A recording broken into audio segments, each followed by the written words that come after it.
Hoje é quinta-feira, 15 de junho de 2023, e o Grupo de Conjuntura está reunido para o seu podcast semanal. A economia brasileira é uma caixinha de surpresas, né? E, pouco a pouco, ao contrário do que se esperava, o horizonte da economia brasileira vai se desanuviando bastante, né?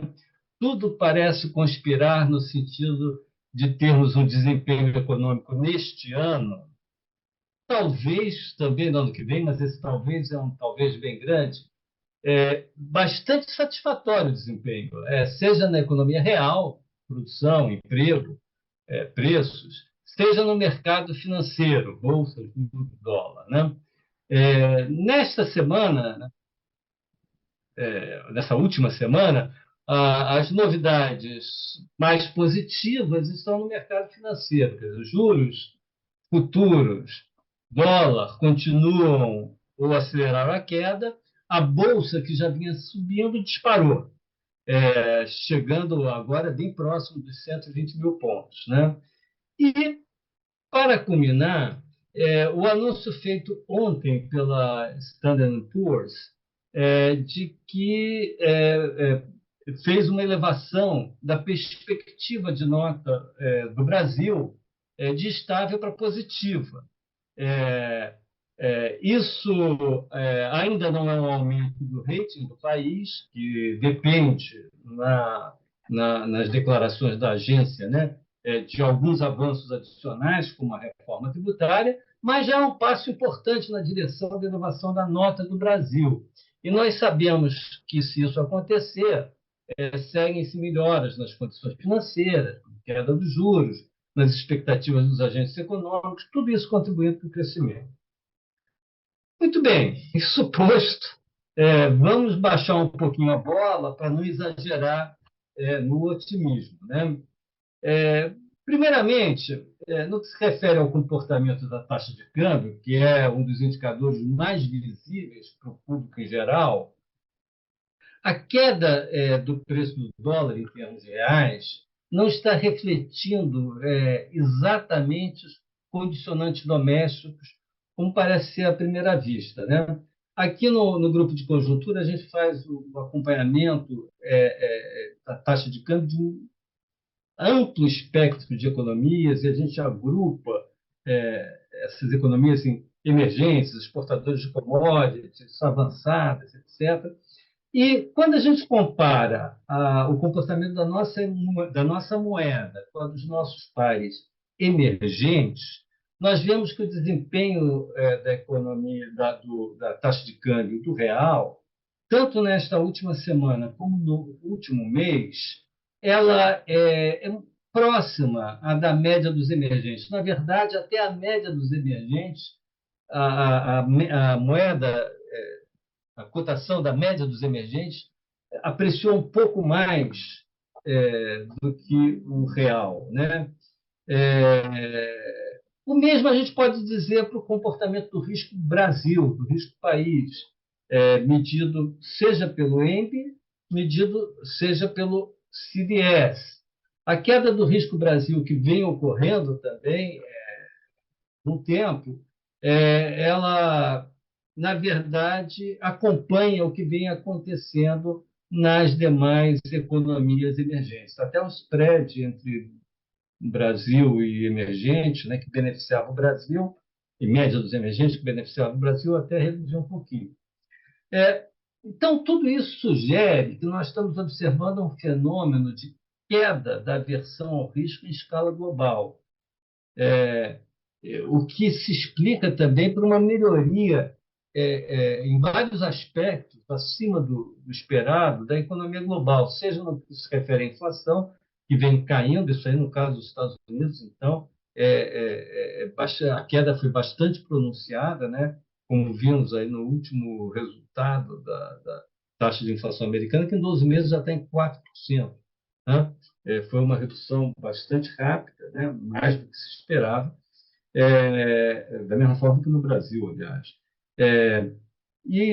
Na Europa também a inflação também vem respondendo bem, né? Caindo, tanto respondendo à política monetária, como também à queda dos preços de commodities, né, que também vem ajudando a inflação global. Tudo isso aí ajuda, contribui para esse movimento de queda da aversão ao risco.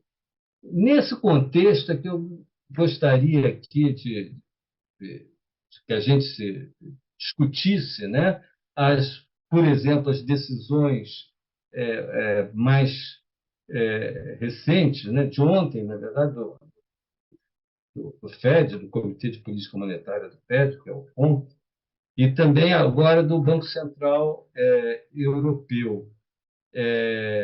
E discutir a partir das políticas como é que fica o ambiente global e também prosseguir, eu acho que a Margarida poderia fazer isso também, continuando essa avaliação, né, do prosseguimento desse ambiente favorável aí, ou se podem haver pedras no caminho, nesse caminho da economia brasileira. Mas eu gostaria que o Guixa começasse aí falando sobre a decisão recente, eu falei ontem, a decisão recente do FED e a do Banco Central Europeu. Bom, muito obrigado, Francisco Eduardo. Tá?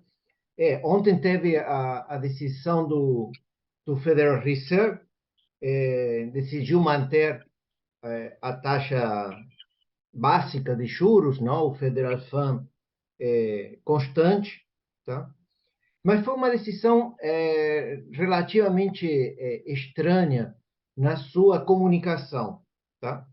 Por um lado, o Jeremy Powell, o presidente do FED, falou de que a inflação tem caído. Francisco Eduardo destacou que se encontra no patamar de 4%, tá? Ainda que existem alguns elementos de risco em relação a essa queda da taxa de inflação, tá? O núcleo do PCE, não, o índice que eles basicamente acompanham, está um pouquinho mais alto que 4%, está em 4,7% em abril. Eles olham uma certa persistência da inflação, especialmente no setor de serviços, como já tinha se destacado antes, e se encontra com um mercado de trabalho bastante apertado ainda. Tá? Na verdade, a taxa de desemprego está em um patamar muito baixo, 3,7%. Tá? Em consequência, eles estão, digamos assim, com uma espécie de dilema. Por um lado, eles estão observando a inflação caindo, tá? Em função da política monetária implementada. Eles aumentaram 10 vezes seguidas a taxa de juros num período de 15 meses, e agora decidiram por uma pausa. Tá? O estranho da comunicação é que foi colocado de que poderia estar aberta a possibilidade de novos aumentos se for o necessário. Tá? Eles sempre têm destacado na sua comunicação, o Federal Reserve, que a política monetária é muito dependente de dados, dos novos dados, ou seja, ela é fortemente discricionária e é feita reunião a reunião, tá?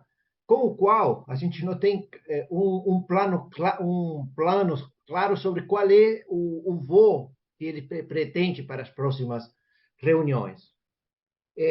Tem o famoso gráfico de pontinhos, onde os diretores do FED colocam suas previsões para juros, inflação e nível de atividade.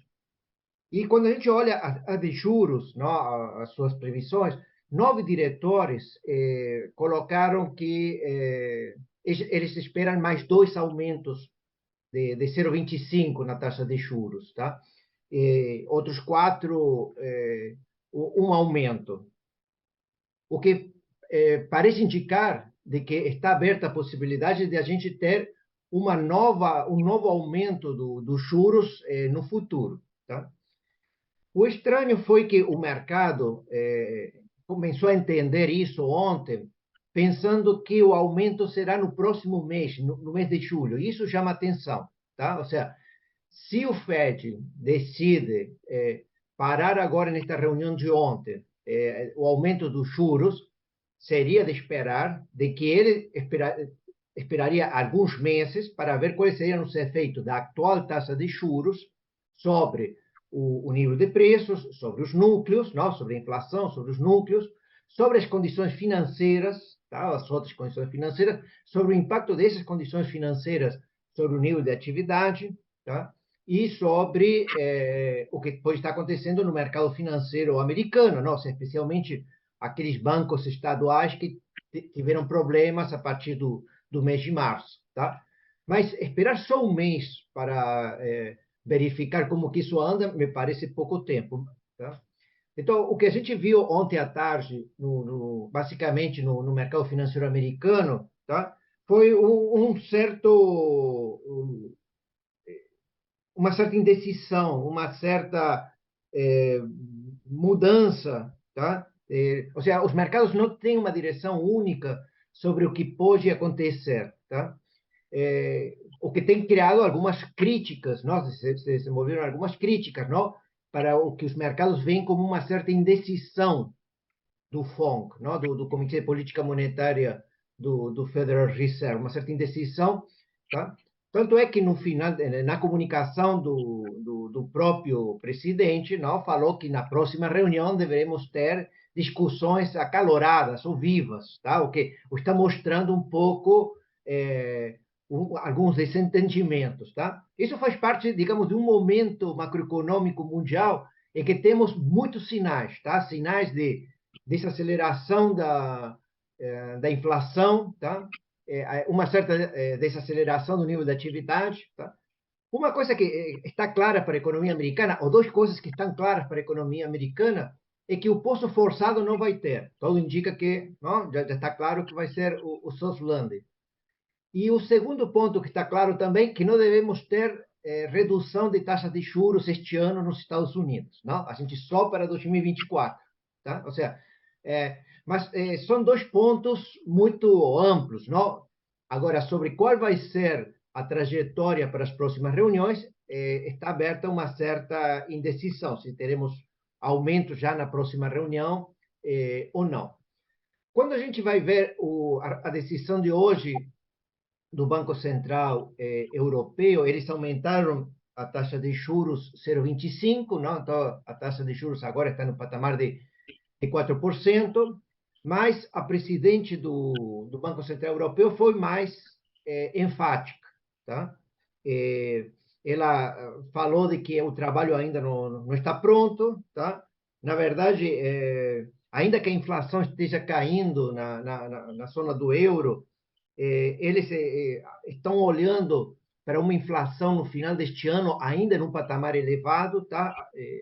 Christine Lagarde colocou que a inflação esperada para o final deste ano estaria em 5,4, muito acima da inflação meta que eles têm.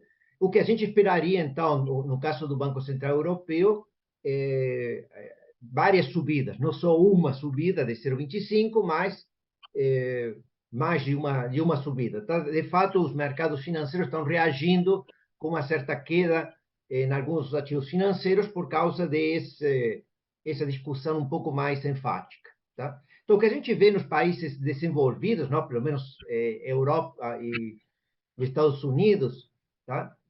Que ainda eles estão aumentando os juros, ou se espera que eles continuem aumentando os juros. Tá?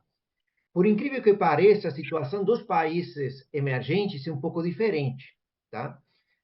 Por lo menos aqui no caso da América Latina, a maioria dos bancos centrais estão começando a se preparar para reduzir os juros. Tá? Nós comentamos isso na semana passada para o caso brasileiro, mas provavelmente o primeiro país que vai reduzir a taxa de juros possa ser o Chile. Tá? Pode ser que o Chile, em julho, já reduza a taxa de juros, e Brasil pode ser o segundo, tá? Mas também México e Peru já estão se preparando para, a partir de setembro ou no quarto trimestre deste ano, reduzir as taxas de juros. Então, os países emergentes estão um pouco mais avançados no processo de desinflação e de redução de juros que os países desenvolvidos, o que não é comum, tá? Normalmente acontecia o contrário, não? Ou seja, a desinflação era primeiro nos países desenvolvidos e depois nos países emergentes, tá? Mas, digamos, com isso ficam algumas dúvidas sobre o que vai acontecer, por exemplo, com o dólar e na relação do dólar com as outras moedas. Tá? Em princípio, a gente espera uma valorização do dólar, mas também depois da indicação do Banco Central Europeu hoje, tá? De que teremos vários aumentos dos juros na zona do euro, pode ser que o euro também possa ter alguma valorização, tá? Então, mas é um momento um pouco contraditório, não? O que a gente vê são sinais diferentes, tá? Em um contexto geral em que o preço das commodities tem uma tendência à estabilidade para baixo, tá? Ou seja, tanto o preço dos combustíveis quanto dos produtos agrícolas e tal, a tendência ou é a estabilidade ou os preços dessas commodities caírem, tá? O que a gente, em princípio, levaria a uma desvalorização das moedas daqueles países que são exportadores de commodities, como é o caso do Brasil, que a gente não vê, tá? Nesse sentido, a gente tem uma série de elementos contraditórios que são difíceis de avaliar ou de ter clareza sobre a sua direção. Ok. Lixe, complementando aí um pouquinho a tua fala, né, essa dimensão mais internacional que você está colocando aqui para a gente, vamos trazer então novamente para aquela discussão que o Francisco inicialmente trouxe. Vamos começar aí de novo pela taxa de câmbio. A gente está vendo uma taxa de câmbio, real-dólar, se apreciando com bastante força, mas em linha com a média dos países emergentes, até um pouquinho menos. Uma subida mais intensa da taxa de juros na zona do euro e, eventualmente, na Inglaterra, porque a Inglaterra está com uma inflação batendo 10%. Então, o caso inglês e euro são totalmente diferentes do caso americano. Deu uma parada no caso americano, porque a inflação também está batendo 4%, né? E na zona do euro, a inflação está em 6,2% e na Inglaterra quase 10%. Então, provavelmente, a gente vai ter subidas adicionais de juros. E isso deve, então, fortalecer essas moedas, euro e libra, contra o dólar. E nesse momento, quer dizer, quando isso acontecer, se de fato acontecer, o real pode sofrer aí uma pequena desvalorização. A gente hoje tem uma onda internacional favorecendo muito, né, os indicadores brasileiros de confiança, risco país, taxa de câmbio, juros futuros e o Bovespa, e essa onda pode diminuir, vamos dizer assim. Esse fator internacional em jogo pode reduzir de intensidade. E aí é que eu chamo atenção para as nossas incertezas no fronte doméstico, né? Vamos mais uma vez falar da questão fiscal. O novo arcabouço fiscal, primeiro, ainda não está totalmente desenhado, porque ainda tem que ser aprovado pelo Senado. Já há muitas emendas que estão sendo introduzidas pelo que a mídia tem colocado naquilo que foi aprovado pela Câmara. Então, algumas despesas, como o Fundeb, o Fundo Constitucional do Distrito Federal, ficariam fora do teto, o que isso daria um impulso fiscal maior, eventualmente, né? São despesas que não têm limite. Mas, sobretudo, a questão do arcabouço fiscal é que eu acho que ele tem uma vida curta, porque ele é fortemente dependente de aumento de receitas, né? Na verdade, a gente tem um mecanismo interessante do arcabouço, que o gasto só pode crescer 70% da receita, do aumento da receita, em termos reais. Isso garante um superávit primário. O problema é que para que os gastos sejam acomodados dentro da atual política de valorização do salário mínimo, 52% das despesas primárias estão vinculadas ao salário mínimo, né? Se a gente considerar vinculadas ao INPC, isso soma 70%. A política de valorização do funcionário público, né? Fora isso, o aumento dos gastos previstos com educação e saúde, que agora esses gastos estão indexados às receitas. Piso para investimento, piso para as despesas discricionárias. Tudo isso significa aumento de gasto. Então, para que essas despesas sejam acomodadas, o gasto primário tem que estar crescendo o máximo que ele pode, que é 2,5%.